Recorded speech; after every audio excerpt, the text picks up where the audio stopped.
လုပ်ထားတာဒီကဒီ AutoCAD အပိုင်းနဲ့ Photoshop အပိုင်းပဲရှိသေးတယ်နောက် 3D Max အပိုင်းနည်းနည်းပေါ့နော်ဒီ SketchUp အပိုင်းနဲ့ပတ်သက်ပြီးတော့ကျွန်တော်တခါမှ sharing မလုပ်ရသေးဘူးအဲ့အတွက်ကျွန်တော်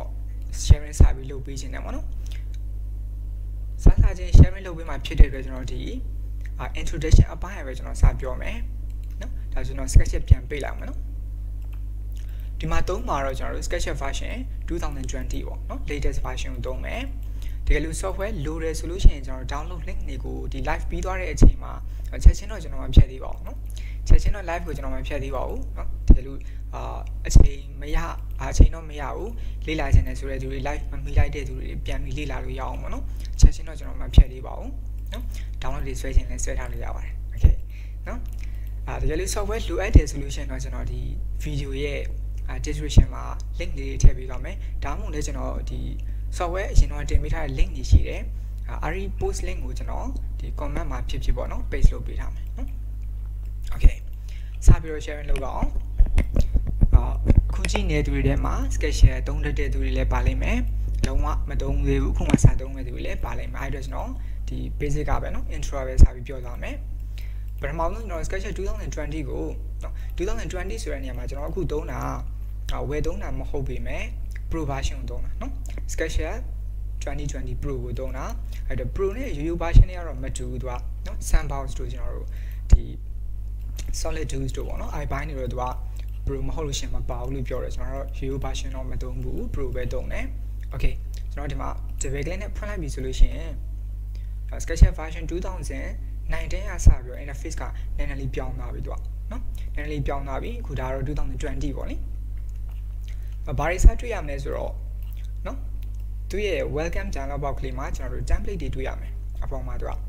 template တွေတွေ့ရမယ် default template တွေပေါ့ဒါတွေကတော့အဲ့ဒီမှာ favorite လုပ်ထားလို့ရတယ်ကျွန်တော်အသုံးများတဲ့ template လေးတွေကိုဒီ favorite လုပ်ထားပြီးလို့ရတယ်ဒါဆိုလို့ရှိရင်ရှေ့ဆုံးမှာပေါ်နေရပါတော့ကျွန်တော် favorite လုပ်ထားတဲ့ template လေးပြန်ပြအောင်မယ်နော် okay ဒီဘက်ကလေးနဲ့ဖွင့်လိုက်ပြီဆိုတာနဲ့သူရဲ့ startup box ပေါ့နော် welcome dialog box လေးကြားလာမယ်အဲ့ဒီမှာကျွန်တော်တို့ favorite လုပ်ထားလို့ရတယ်ဒီနေရာလေးတွေမှာပေါ့နော် terminate လိုက်မယ်ဆိုတော့ဒီ template ကပွင့်သွားပြီဒီကလေး template ကျွန်တော်တို့မှားရွေးလိုက်တယ်ဆိုလို့ရှိရင်လည်းပဲ software ပွင့်သွားတော့မှပြန်ပြင်လို့ရပါတယ်နော်ပြန်ရွေးလို့ရတယ်ဒါတော့ file ဖွင့်တာအောက်မှာ recent file နေကျွန်တော်မကြသေးခင်က3 minute file တွေတွေ့ရမယ် version အဟောင်းတော့မှာပေါ့ကျွန်တော်အရင်တော့ version တွေတော့ဆိုလို့ရှိရင်SketchUp ကို regular refine ဖွင့်မယ်ဆိုလို့ရှိရင် SKB ကနေတွားပြီးတော့ဖွင့်ရတယ်နောက်ပိုင်း version တွေကြတော့အဲ့လိုမလိုတော့ဘူးသူကတခါတည်းဒီမှာ regular reload လုပ်ရတယ်ဒီ file ဆိုလို့ရှိရင်အကြောင်းမျိုးမျိုးကြောင့် software ပြုတ်ကျသွားသည်ဖြစ်စေမီးပြတ်သွားလို့ပိတ်သွားသည်ဖြစ်စေသူက temp အနေနဲ့ save ပြီးသားရှိ SKB တွေပေါ့နော်အရင်တော့ဆိုလို့ရှိရင်တခါတည်း temp ပြီးတော့ regular နှိပ်ပြီးတော့ temp ဖွင့်အောင်မယ်နော်ဒီမှာတော့ကျွန်တော်တို့အသစ်နဲ့ပဲsimple inches နဲ့ပဲကျွန်တော်တွားလိုက်မယ် okay စပွင့်လာပြီဆိုလို့ရှိရင်tuber တွေကတော့အများကြီးတက်လာလိမ့်မယ်ကျွန်တော်တို့တွင်းထားတဲ့ plugin တွေရှိလို့ရှိရင်လည်း plugin တွေ loading လုပ်လာမယ်ပေါ့နော် software တွင်းပေးခြင်းအနေထားမှာတော့သူကဒီလိုမျိုးမလာသေးဘူးနော်ဒီလိုမျိုးမလာသေးဘူးဘယ်လိုမျိုးလာလဲဆိုတော့သူက tuber ကနည်းနည်းပဲရှိအောင်ပဲဗျာနော် tuber နည်းနည်းပဲရှိအောင်ပဲဒီမှာတော့ပြန်ပိတ်မပြတော့ဘူးနော်ပိတ်မပြတော့ဘူး interface ကဘာတွေတွေ့ရမလဲဆိုတော့ title bar ပါမယ်ဒါ software တော်တော်များများမှာနော် software တိုင်းလိုလိုမှာတွေ့နေရတယ်ကျွန်တော်တို့ title bar ရှိမယ် title bar မှာဆိုလို့ရှိရင်သူဘာပြောထားလဲဆိုတော့ untitled တဲ့နော် untitled ဆိုတာအခုမှစဖွင့်လိုက်တဲ့ file name ကိုပြောတာဒါနဲ့ပဲကျွန်တော်တင်ထားတာမဟုတ်သေးတဲ့အတွက် untitled လို့ပြောတယ် SketchUp Pro 2020နော် Google ကထုတ်တဲ့ SketchUp Pro version 2020ပေါ့နော်ဒါပြောတယ်ပြီးနောက်တစ်ခုကျွန်တော်တို့ဘာရှိမလဲဆိုတော့ menu bar ရှိမယ်နော် menu bar မှာဆိုလို့ရှိရင် file edit to view နော်တွေ့နေရမယ်နောက်တစ်ခုကျွန်တော်တို့အောက်မှာ do bar တွေပေါ့နော် do bar တွေတော့အများကြီးရှိမယ်နော် do bar တွေရှိမယ်ဒါပြမှာလဲ last do set ပေါ့နော် do bar တွေရှိမယ်ဒီဘက်မှာဆိုလို့ရှိရင် default tray ဒါ2015နဲ့ရပါတယ်သူကနော် default tray လေးတကယ်လို့ဒီ default tray ပါမလာခဲ့ဘူးဆိုလို့ရှိရင်ကျွန်တော်ဘယ်ကနေခေါ်လို့ရလဲဆိုတော့ window ထဲမှာ default tray ကို show tray သွားလောက်လိုက်ဒါဆိုလို့ရှိရင်ပေါ်လာပြီသူကတကယ်လို့ပေါ်နေရင် high ဖြစ်နေရဆိုလို့ရှိရင်ပင်ကိုဖြုတ်ထားလို့သူကဒီနေရာလေးနော်ဒီပင်လေးဖြုတ်ထားလို့သူကဒါမျိုးလေးပေါ့ပင်ဆိုင်ထားတယ်ဆိုလို့ရှိရင်တော့သူကဒါမျိုးလေးနော်ပေါ်နေရပေါ့ဒါမျိုးလေးပေါ်နေတယ် okay တကယ်လို့ do bar တွေကျွန်တော်တို့ပြန်ခေါ်ခြင်းနဲ့ဆိုလို့ရှိရင်ပေါ့နော် do bar တွေခေါ်ခြင်းနဲ့ဆိုလို့ရှိရင် view တွေကနေ do bar နဲ့သွားခေါ်လို့ရတယ် view တွေက do bar ကျွန်တော်ပေါ့ကြားလာပြီဆိုလို့ရှိရင် option မဟုတ်ဘူးဒီဘက်က do bar တက်နော် do do bar depth မှာကျွန်တော်တို့ကိုလိုချင်တဲ့ do bar တွေကိုအမှန်ကြီးဖွင့်ပေးလိုက်မှာ check လုပ်ပေးလိုက်မှာနော်လောဆယ်ဘာလို့လဲဆိုကျွန်တော်တို့ဒါတော့ plugin တွေတွင်ထားတယ်နော်ဒီပိုင်းလေးတွေက okay ကျွန်တော်ဖွင့်လိုက်ပါမယ်ရပါတယ်နော် advanced camera tools တဲ့နော်ပထမဆုံးကျွန်တော်စတွေ့ရမှာ advanced camera tools တဲ့ advanced camera tools ကဘာအတွက်လဲဆိုတော့ rendering မလုပ်ခင်မှာကျွန်တော်တို့ camera ချိန်မှုအတွက်အဓိကသုံးတာနော်rendering ဘိုင်းမှာတွားသေးဘူးကျွန်တော်တို့ရိုးရိုးပုံစံတက်ပဲဆိုလို့ရှိရင် comment ထားလိုက်ရတယ်ပြဿနာမရှိဘူးနော် advanced camera tools ရှိမယ်နောက်တစ်ခု camera ရှိမယ်ပေါ့နော် camera တော့ခေါ်ပြီးလိုက်နော် camera ရှိမယ်ဒါတွေခေါ်ထားတဲ့နဲ့နောက်တစ်ခုကဒါကတော့ plugin လေးတစ်ခုပဲဒါကျွန်တော်တို့ဒီ SketchUp မှာကသူက meta ဆိုပြီးတော့ comment တီးတဲ့မှာပေါ့ tools တီးတဲ့မှာပေါ့ပေါ့နော်အဲ့တော့ meta အတွက်ကိုသူက plugin လေးသုံးရတယ်တကယ်လို့မသုံးဘူးဆိုလို့ရှိရင်တော့ rotate ကိုပဲ meta ပုံစံလုပ်သုံးလို့ရတယ်နော် okay ဒီမှာရှိတယ်နောက်တစ်ခုကျွန်တော်တို့ dynamic component တွေမလွန်ပိတ်ထားလို့ရပါတယ်ဒါတော့ dynamic component တွေကိုပြန်ပြီးသုံးတဲ့ဘိုင်းပေါ့လေ do bar လေးရှိတယ်နောက်တစ်ခုကျွန်တော်တို့ last two set ပေါ့ဒါတော့မဖြစ်မနေခေါ်ထားတဲ့နဲ့ဒီဘက်ဘေးရနော် bevel channel last two set နောက်တစ်ခုဒါတော့ long box ကျတော့သူကဒီအပင် plugin တစ်ခုပေါ့ကျွန်တော်တို့နော်ဒီမှာကျွန်တော်တို့rendering အပိုင်းမှာrealistic 3လိုချင်တဲ့အခါဒီ plugin လေးကိုသုံးတယ်သူကနော် plugin လေးကိုသုံးတယ်ဒီမှာတော့တွင်းထားတယ်ပေါ့နော် long box pen location နော် location 2 bar ရှိမယ်နော်မလိုရင်တော့ဖြုတ်ထားလို့ရပါတယ်နောက်တစ်ခုကျွန်တော်တို့ဘာတွေလုပ်မလဲဆိုတော့ဒါ random tools ကကျွန်တော် plugin တစ်ခုတွင်းထားတယ်နော်plugin တစ်ခုတွင်းထားလို့ random tools ကနောက်တစ်ခု sandbox ရှိမယ် sandbox ကကျွန်တော်ဒီ landscape ဆွဲတဲ့အပိုင်းပေါ့နော် landscape ဆွဲတဲ့အပိုင်းနေနောက်တစ်ခု session 2 bar လေးရှိမယ် session ဘိုင်းနေ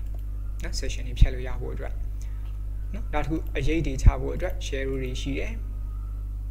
နော် share rule တွေကောင်းတယ်နောက်တစ်ခုက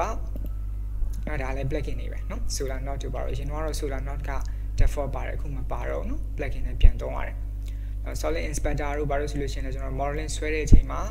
ဒါအဲ့ဒါတက်နေခင်ပြန်စစ်တဲ့ plugin လေးတစ်ခုပေါ့နော်ဒါလေးဒါတော့ plugin တွေဒီမှာတော့ကျွန်တော်အဓိကမသုံးဘူးလက်ရှိ tools တွေနဲ့ပဲ modeling တင်လို့ရှိရင်တော့ပေါ့နော်လက်ရှိ tools တွေနဲ့ပဲ SketchUp မှာ default ပါပြီးသား tools တွေနဲ့ပဲအဓိကရအောင်ဆွဲတယ်ဘလို့မှမရနိုင်တဲ့အနေထားမျိုးရောက်တော့မှကျွန်တော်တို့ဒီ plugin တွေယူသုံးတယ် okay နောက်တစ်ခုကတော့ standard toolbar ပေါ့နော် standard toolbar ဒီပါလေးရှိမယ်ဒါခေါ်ထားတဲ့နဲ့နောက်တစ်ခု style တွေရှိတယ်နော် AutoCAD နဲ့ရှင်းပြန်ဒါ facial style ပေါ့နော် facial style လို့ပြောလို့ရတယ် style toolbar လေးပေါ့နော် style toolbar လေးရှိမယ် okay နောက်တစ်ခုက tag ကကျွန်တော်တို့ AutoCAD version SketchUp version 2019အထိရသူက layer လေးသုံးတယ်နော်နောက်2020မှာပြောင်းသွားတာသူကနော် tag ကတော့သူကဒီကောင်လေးပေါ့နော် layer 2 bar လေးပြောလို့ရပါတယ်ဒီမှာတော့သူက tag လို့ပြောရမယ်နော်tag ဒီကောင်လေးဖွင့်ထားတဲ့နဲ့ဒါတော့ကျွန်တော် plugin တစ်ခုနော် true back ကွေးဖို့အတွက်နော်ဒါတော့ view to bar လေးပေါ့နော် view to bar တော့ရှိတယ်နဲ့ခေါ်ထားတဲ့နဲ့နော် view တွေပြောင်းကြည့်ဖို့အတွက်ဒါတော့ဒီ rendering plugin တစ်ခုဖြစ်တဲ့ V-Ray သွင်းထားမယ်ဆိုလို့ရှိရင်ဒီ 2 bar လေးခေါ်ရတာပေါ့နော် V-Ray for SketchUp ရှိမယ် lighting အတွက် V-Ray light 2 bar V-Ray object V-Ray utilities okay နော်ဒါကျွန်တော်တို့လိုအပ်တဲ့ 2 bar လေးတွေပြောပြသွားတာ2 bar တွေကတော့ဒီမှာရှိတယ် okay ပထမဆုံးကျွန်တော်တို့ဘာရှင်းပြရမလဲဆိုတော့ဒီဘက်က tools အပိုင်းတွေပေါ့နော် tools usage တွေရှင်းပြရမယ်နောက်တစ်ခုကျွန်တော်အခုဒီမှာတွေ့နေရတဲ့drawing area ပေါ့နော် working area ပေါ့သူရဲ့ work space work space ရှိမယ်ကျွန်တော်တို့ဘာနဲ့တော့ဆင်မလဲဆိုတော့ mask လို့ပေါင်းနဲ့တော့ဆင်တယ်နော် AutoCAD နဲ့တော့နည်းနည်းလေး꿰တာပေါ့လေဒါတော့ AutoCAD မှာကကျွန်တော်တို့ဘယ်လိုသုံးလဲဆိုတော့ XY set လို့သုံးတယ်ဝင်ရိုးတွေကိုနော် UCS ကိုကျွန်တော် XY set လို့သုံးတယ်သူက coordinate တွေကိုဒီမှာကျတော့အဲ့လိုမသုံးဘူးသူကred axis green axis blue axis ဆိုပြီးသုံးသွားတာနော်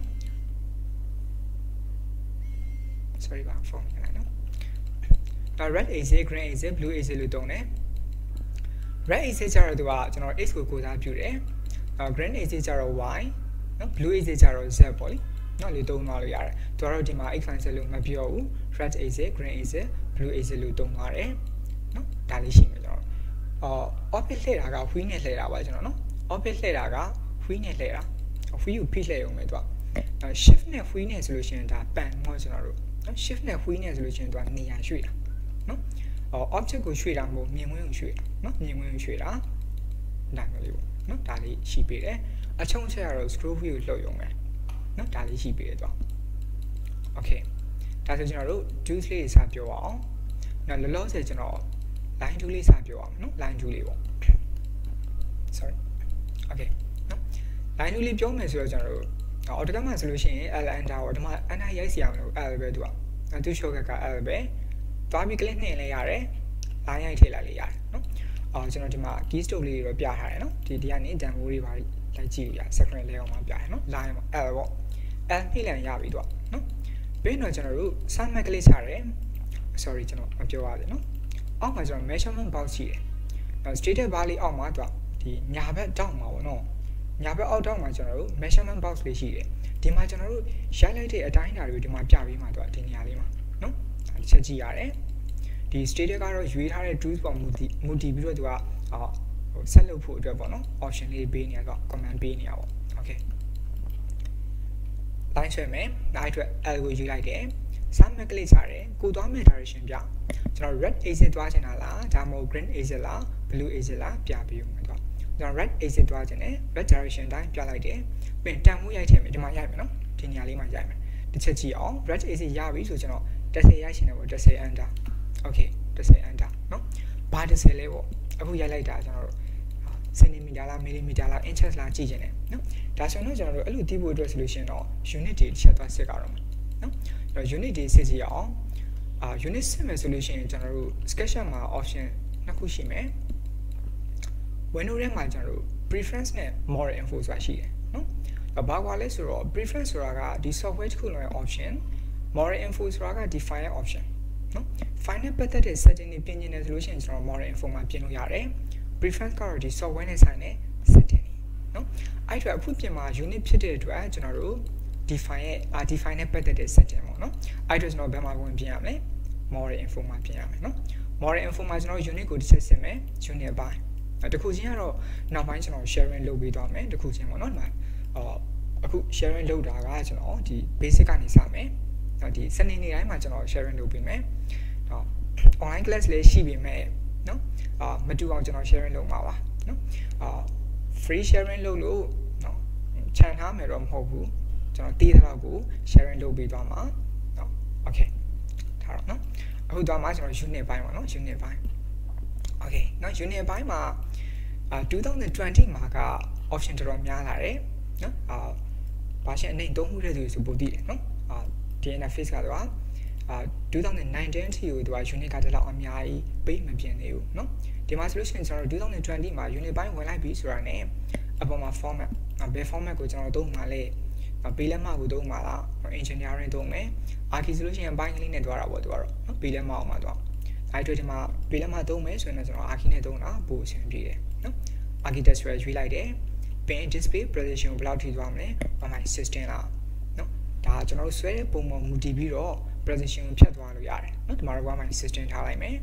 area ဘိုင်းကိုသူဘာနဲ့တွားလဲ inch နဲ့တွားတယ်เนาะ square inch ပေါ့เนาะဒါမှလည်းချိန်ပေးတယ်အဓိကတော့ unit ထဲဝင်ပြီးတော့ architecture ချိန်လိုက်တော့လိုက်တင်ပါပဲချိန်မိတာပဲเนาะဒါဆိုခုနကကျွန်တော်တို့ရိုက်လိုက်တဲ့10ရာဘာ10လဲဆိုတော့အဲ့ဒါ10လက်မှာเนาะ10ဆိုရင်အဲ့ဒါ10လက်မှာဆိုတော့တကယ်လို့ကျွန်တော်တို့တပေရိုက်ချင်တယ်ဆိုလို့ရှိရင်ဘယ်လိုရိုက်လို့ရလဲစနစ်လို့ရိုက်လို့လည်းရတယ်လို့တစ်ပေလို့လည်းရိုက်လို့ရတယ်ပေဆိုင်ကကျွန်တော်တို့ဘာမှရှိလဲဆိုတော့ဆိုတာဒါရီမှာပေါ့နော်မြန်မာစာဆိုလို့ရှိရင်တော့ enter ဘေးနားမှာရှိတယ်နော်ဒါမျိုးလေးပေါ့ apostrophe ပေါ့နော်ပေဆိုင်လေးရှိမယ်အခုကြည့်နေတဲ့တွေထဲမှာ AutoCAD သုံးမှုတဲ့တွေလည်းပါစင်ပါမယ်လုံးဝမသုံးဘူး SketchUp ကိုခုမှစလုပ်မဲ့သူတွေလည်းပါစင်ပါမယ်အဲ့တော့ကျွန်တော်တို့ detail လေးရှင်းပြသွားမယ် line ယူတယ်နှိပ်တယ် summit ကလေးချတယ်pin ဒီဘက်က red direction တိုင်းကျွန်တော်တွားလိုက်တယ်ပြီးတော့မှဒီဘက်ကိုဆိုတော့10ပြီးပေါ့10ပြီး enter ဒါဆိုလို့ရှိရင်10ပြီးရပြီ okay ဒါစေရသွားပြီကျွန်တော်နော် L summit ကလေးချတယ်ဒီဘက်ကိုကျွန်တော်တို့10ပြီး enter ပေါ့ဒါ10ပြီး pin ဒီဘက်ကိုဘယ်လောက်သွားမလဲဒီဘက်ကိုကျွန်တော်တို့ grand axis တိုင်းသွားချင်တယ်ဒါဆို direction လေးပြလိုက်တော့ဆွဲနေတဲ့ wheel ကိုလှုပ်လို့ရတယ် pin ဒီဘက်ကိုကျွန်တော်တို့ red axis တိုင်းဘယ်လောက်သွားမလဲဆိုတော့ကျွန်တော်10ပြီးပဲသွားလိုက်မယ်10ပြီး pin red axis တိုင်းပြန်လာတယ်အဆုံးသက်ကိုဒါနဲ့သွားပြီးတပြေးထဲချကျင်နေဆိုလို့ရှိရင်ကျွန်တော်ဘာလုပ်ရလဲဆို shift ကိုဖိရတယ် red direction ရတဲ့အချိန်မှာ shift ကိုဖိပြီးတော့ဒီမှာလာကလစ်ချဒီထိကလေးမှာပေါ့တစ်ချက်ကလေးလိုက် shift ကိုမလှုပ်သေးဘူး left ကလေးတစ်ချက်နဲ့ဒါဆိုကတ်တီပဲသူကနော်ပြီးတော့မှဒီမှာလာဆက်လိုက်SketchUp မှာသူက summit ဆုံးပြီဆိုတာနဲ့သူက region တစ်ခုလုပ်ပေးတယ်နော်ဒီဘိုင်းလေးတော့သူကအားသာချက်ရှိတယ် နော်ဒါမျိုးလေးပေါ့သူကဒီကောင်လေးရပါတယ်ဒါဆို region လေးခုရသွားပြီ line ဆွဲမယ် summary ကလေးချတယ်ဒီဘက်ကိုကျွန်တော်တို့10ပင်ဒီဘက်ကို10ဒါ10လက်မားတယ်ပေါ့နော်ပင် shift ကိုဖိပြီးတော့ red direction ရတဲ့အချိန် shift ကိုဖိတစ်ချက်ကလေး summary ပြန်ကလေးဒါဆိုရပြီတော့နော်နောက်တစ်ခု view တွေပြောင်းဆွဲခြင်းနဲ့ဒါကျွန်တော်တို့အပေါ်စီကနေဆွဲလိုက်တာပေါ့နော်အပေါ်စီကဆွဲလိုက်တာ view တွေပြောင်းဆွဲခြင်းနဲ့ဆိုလို့ရှိရင်လည်းကျွန်တော်တို့ဒီမှာ usage တွေပါတွေတွားရွှေ့ကြမလို့နော် open နဲ့လှည့်ပေးလိုက်အောင်ပဲကျွန်တော်တို့နော်ဒီဘက်ချမ်းဆွဲခြင်းနဲ့ပေါ့ open နဲ့လှည့်ပြီးတော့ line ကြီးဆွဲလိုက်ပေါ်သွားမယ်ပင်ဒီဘက်ကိုသွားမယ်ပင် blue exit တိုင်း shift ကိုဖိပြီးဒီမှာလာထောက်တစ်ချက်ကလေးဒါဆိုရပြီတော့ဒီဘက်ချမ်းဆွဲခြင်းလည်းဒီတိုင်းပဲ line ဆွဲမယ်အပေါ်တက်မယ်ပင်ဒီဘက်ကို shift နဲ့ဒီဘက်ကိုသွားမယ်နော်ဒါမျိုးလေးပေါ့ဒီထိရမယ်နော် okay နော် okay ဒါပြီဆိုလို့ရှိရင်ကျွန်တော်တို့ line တော့ဆွဲတဲ့လောက်ပြီเนาะဒီလောက်ဆို line 2ပိုင်းရသွားပြီเนาะ line 2ပိုင်းရပြီလို့ကျွန်တော်ထင်တယ်နောက်တစ်ခုဆက်သွားအောင်เนาะကျွန်တော်တို့နောက်တစ်ခုက free hand ပေါ့အတုံးတော့နေတယ်လုံရင်သုံးရမယ်ကျွန်တော်တို့เนาะဆိုတော့ sketch ကောက်ချင်တဲ့အခါမျိုးတွေမှာဒီကောင်သုံးလို့ရတယ် land နေရေကန်မျိုးရေကန်လိုပုံစံမျိုးတွေပေါ့เนาะဆွဲချင်တဲ့ကောင်သုံးလို့ရတယ်เนาะ free hand ယူလိုက်တယ်ဖြည့်ဆွဲရုံမဲ့ဒီကတော့နည်းနည်းလေးလောလောလက်ရှိတယ်ဇာမန်နဲ့ပြန်ဆုံတဲ့အခါမှာ region လေးလုပ်ပေးသွားတယ်เนาะဒါမျိုးလေးပဲသူကဒါ free hand နဲ့ free hand ယူလိုက်တယ်ဖြည့်ဆွဲလိုက်အောင်ပဲသူကဒါမျိုးလေးပေါ့เนาะပြီးမှကျွန်တော်မလိုတဲ့ဘိုင်းလေးပြန်ဖြတ်လို့ရတယ်ဒါမျိုးဒါ free hand ကိုသုံးသွားတာနောက်တစ်ခုကျွန်တော် rectangle ဆက်သွားကြည့်အောင်เนาะ rectangle ဘိုင်း okay rectangle ဘိုင်းသွားမယ်ဆိုတော့ကျွန်တော်တို့ shortcut ရှိတယ်ဒီမှာ shortcut တွေကကျွန်တော် custom ပြန်လုပ်လို့ရတယ်နောက်ပိုင်းမှာကျွန်တော်ပြောသွားမယ်အခုဒီမှာတော့ rectangle shortcut ကဆိုတော့ R နဲ့သွားတယ်နော် R ပေါ့နော် R နှိပ်လိုက်တယ် rectangle 2ရလာပြီရလာတဲ့အချိန်မှာကျွန်တော်ဘယ်လိုပုံစံဆွဲချင်တာလဲသူအခုရနေတဲ့အတိုင်းအပေါ်စီးရပဲဆွဲချင်တာလားဒါဆိုရတယ်အဆင်ပြေတယ်စာမက်ကလေးချပြီးဆွဲရုံပဲဒါမျိုးလေးကျွန်တော်မထည့်သေးဘူးနော်စာမက်ကလေးချပြီးဆွဲရုံပဲဒီကလေးမှာကျွန်တော်တို့တွေကဒီ front view ကနေဆွဲချင်တာပေါ့နော် front view ကနေဆွဲချင်တာဆိုလို့ရှိရင် R နှိပ်လိုက်တယ်ပြီးကျွန်တော် view ကို lock လုပ်ဖို့အတွက်ကျတော့ arrow key တွေသုံးတယ်နော်ဒီတိုင်းသွားပြီးတော့မလှည့်တော့ဘူးဘာနဲ့သုံးလဲဆိုတော့ arrow key နဲ့သုံးleft arrow ဆိုလို့ရှိရင်ဒါကျွန်တော်တို့ view ကို front view ကို lock ချလိုက်တာเนาะကျွန်တော်တို့လှည့်ကြမလို့ left arrow နှိပ်ပြီးတော့တန်းဆွဲရုံပဲဒါ front view ကနေဆွဲလိုက်တာသူက left arrow နှိပ်တယ်ပြီးတော့မှဆွဲတယ် okay ရမယ်နော် rectangle ယူတယ် R ယူတယ်ပင် right arrow တစ်ချက်နှိပ်လိုက်ပြီဆိုလို့ရှိရင်ကျွန်တော်ဟိုဘက်ချမ်းရောက်သွားပြီ left ပေါ့เนาะအဲ့ဒါမျိုးလေးပေါ့သူက okay ဒီဘက်ချမ်းဆွဲတာသူကเนาะ R နှိပ်လိုက်တယ်เนาะ left arrow ရှိမယ် right arrow ရှိမယ် up arrow ရှိမယ်ဒါမျိုး up arrow ဆိုလို့ရှိရင်တော့ဒါအပေါ်စီးရဆွဲတာပေါ့သူ top ကနေဆွဲတာနော်ဒါမျိုးလေးရှိမယ် left arrow ဆိုလို့ရှိရင်ကျွန်တော်တို့ front ကဆွဲတာပေါ့နော်ဒါမျိုးလေးရှိမယ်ပြန် right arrow ဆိုလို့ရှိရင်ဒါ left ကဆွဲတာပေါ့အဲဒါမျိုးလေးတော့နောက်လေးဆွဲသွားလို့ရတယ် okay ဒါ rectangle ကိုကျွန်တော် view ဘယ်လို lock လုပ်ပြီးဆွဲမယ်ဆိုတဲ့ဘိုင်းပြောတာအခုအတိအကျဆွဲမယ်နော် rectangle ကိုအတိအကျဆွဲမယ်ဆိုလို့ရှိရင် R နှိပ်တယ် summary ကလေးချပြီးတော့ကျွန်တော်ဘာသုံးလဲဆိုတော့တန်ဖိုးတွေရိုက်ထည့်ရမယ်ဒီညမှာနော် measurement box မှာတန်ဖိုးတွေရိုက်တော့မယ် R နှိပ်တယ် summary ကလေးချတယ်ကျွန်တော်ဆိုပါတော့